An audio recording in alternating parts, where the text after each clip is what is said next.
Bonjour, bienvenue pour cette nouvelle vidéo dans ce cycle de conférences sur la médecine de l'âme où nous avons abordé toutes les passions telles qu'elles sont répertoriées par les philosophes de l'Antiquité grecque, puis repensées par les pères de la tradition chrétienne, les pères de la patristique.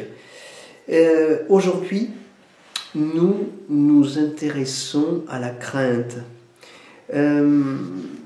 Ces noms sont multiples pour en donner des synonymes sur lesquels on pourrait finasser avec des définitions subtiles, mais ça renvoie à toutes sortes de peurs, de frayeurs, de terreurs. Sous le terme de crainte, pensons aussi à l'anxiété, à l'angoisse, à la détresse. Pensons à la timidité ou à la pusillanimité. Bon, je ne veux pas faire une vidéo trop longue, comme d'habitude, vous le savez. On pourrait subtilement distinguer tous ces termes. C'est ce que font les pères d'ailleurs, dans le détail des textes. Pour une approche globale, pensons la crainte comme une émotion provoquée par le risque d'une privation ou d'une souffrance. Le risque de perdre ce qu'on désire ou ce à quoi on est attaché. Voilà, c'est ça la crainte. Alors, disons tout de suite que la crainte est une passion.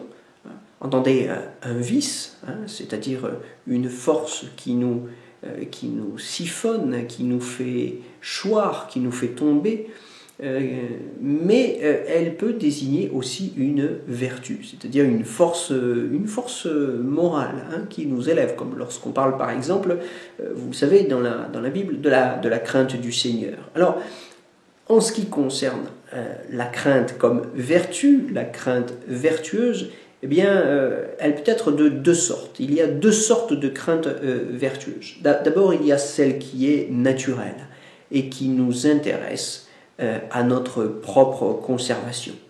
Dieu a fait la nature, si vous voulez, ou la nature est faite de telle sorte que les êtres poursuivent dans une mesure raisonnable la conservation de leur existence. C'est tout à fait naturel et sain.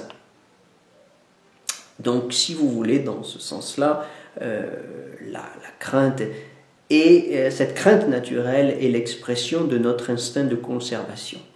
Et elle s'exprime par, encore une fois, la crainte raisonnable, naturelle et raisonnable de la mort. La crainte, c'est aussi, comme je l'évoquais, la crainte de Dieu, ou la crainte de ce qu'on appelle aussi, traditionnellement, en théologie, la crainte du châtiment divin. C'est au fond, sur un plan spirituel, et pour dépasser évidemment la crainte superstitieuse d'un jugement post-mortem, c'est la crainte d'être séparé de Dieu, la crainte de vivre dans la dualité, dans la séparation. Au fond, cette crainte exprime notre désir spirituel d'unité. Elle est l'expression même, je dirais l'expression naturelle de notre désir, de notre force de vie spirituelle. Elle est l'expression de notre désir d'une vie en Dieu, d'une vie dans l'unité, si l'on veut parler comme les chrétiens, ou d'une vie conforme à la nature, si l'on veut parler comme les stoïciens. Donc voilà, il y a deux sortes de craintes qui sont, si vous voulez, vertueuses. Mais la crainte peut être aussi un mal, elle est aussi un vice, ou ce qu'on appelle traditionnellement une passion, c'est-à-dire une force que nous subissons, passion venant du mot latin pathos, qui signifie ce qui nous fait souffrir, ou ce à l'égard de quoi nous sommes passifs, d'où le terme passion. Alors cette passion, cette crainte passionnée, passionnelle, c'est la crainte de perdre ce à quoi on est attaché par égoïsme, par amour de soi, par philosie. c'est la peur d'être privé de plaisir, ce plaisir de l'âme ou du corps qui caractérise l'attachement de l'homme tourné vers le monde, de l'homme mondain. Cette peur, c'est selon les pères une peur contre nature, elle est paraphysis, contre nature, et elle est déraisonnable, elle est paralogos, déraisonnable. Les pères insistent pour nous dire que si l'on craint quelque chose en ce monde, c'est qu'on ne craint pas encore véritablement Dieu. Et c'est là qu'est le pathos, si vous voulez, la maladie. C'est une perversion. Cette crainte de perdre ce que nous avons en ce monde est une perversion. C'est une passion contre nature, puisque c'est le détournement d'une disposition naturelle qui nous détourne de l'unité pour nous tourner vers les plaisirs. Elle est aussi le signe d'un manque de foi dans la providence, comme le rappelle le chapitre 4 de l'évangile de Marc, où Jésus s'adresse en ces termes à ses apôtres, pour leur signaler que leur peur dans la tempête est le signe de leur manque de foi dans la providence qui veille à tout, Donc, la crainte tournée vers le monde, la crainte au sujet de ce qui se passe dans le monde est absurde, parce qu'au fond, elle est inefficace, elle est absurde. L'évangile de Matthieu le rappelle encore au chapitre 6, verset 27. On ne peut pas ajouter une seule coudée à la longueur d'une vie. À quoi sert-il de s'inquiéter ? La crainte ou l'inquiétude à l'égard des affaires de ce monde, inquiétude dont on imagine parfois qu'elle puisse changer les choses, est tout simplement, encore une fois, absurde, parce qu'elle est inefficace. C'est pourquoi Jean Climac ajoute volontiers que la crainte est une fausse prévoyance et une vaine appréhension de périls imaginaires. C'est ce que Jean Climac donc écrit dans l'Échelle sainte au chapitre 20, paragraphe 23. Ce qui signifie qu'au fond, au regard de tout ce qui peut arriver dans le monde, toute crainte est délirante.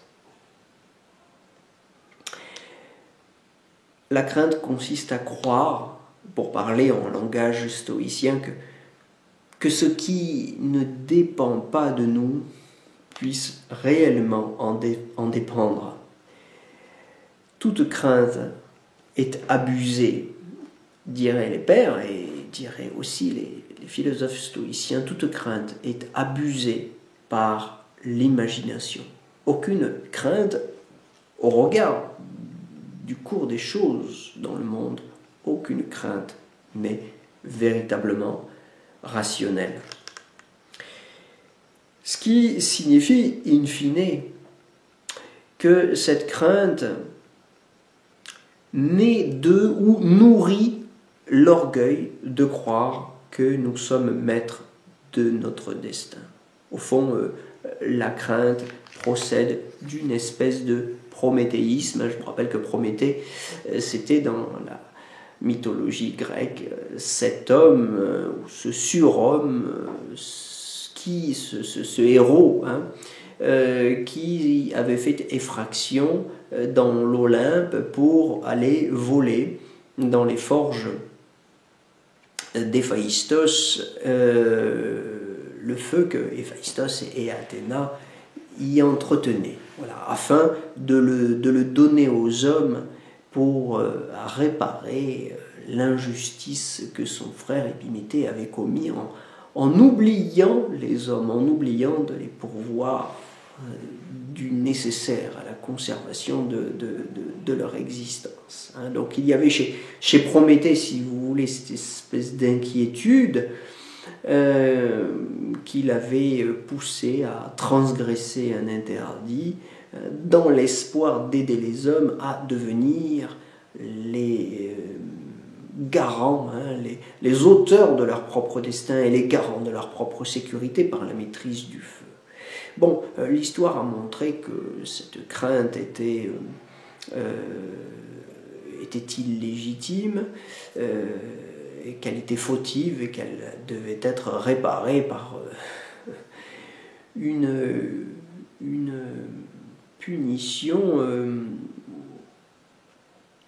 tout à fait extraordinaire, puisque vous savez que Prométhée a été condamné à se faire manger le foie pour l'éternité par un vautour. Bref, simplement pour conclure que donc la crainte, encore une fois, cette crainte qui est un mal, cette crainte passionnée ou passionnelle, est provoquée par l'orgueil prométhéen de croire que nous sommes capables de maîtriser l'essentiel de notre destin et de faire nous-mêmes seuls notre bonheur.